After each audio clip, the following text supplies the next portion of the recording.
Girlfriend নাকি? হ্যাঁ madam. দেখেই বুঝতে পারছি নিশ্চয়ই হোটেল বা রেস্টুরেন্টে যাচ্ছিস। এখনকার ভালোবাসা মানে 3 দিনে, একদিন পার্কে, একদিন হোটেলে, তারপর ছুড়ে ফেলে দেওয়া। হেলমেট কোথায়? আনতে ভুলে গেছি ম্যাডাম। গার্লফ্রেন্ডটা আনতে বলিসনি তো? 10,000 টাকা ফাইন কর। কিছু টাকা পয়সা লিমিটি নিলে হতো না ম্যাডাম? আচ্ছা ঠিক আছে, 2,000 টাকা দে।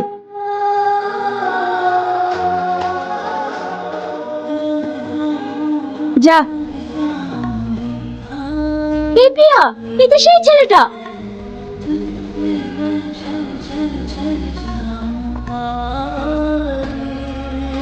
ইস, আপনার লাগেনি তো? আরে এরকম বডিতে একটু লাগলে কি হবে? আবার অনেক টাকা না? রাস্তাঘাটে যারা চলে তাদেরকে দেখে মানুষ মনে হয় না? এরপর থেকে রাস্তায় চললে সাবধানে চলবে। আমার গায়ে হাত তোলা? আমি যদি হাত ভাঙতে না পেরেছি তবে আমার নামও প্রিয়া না।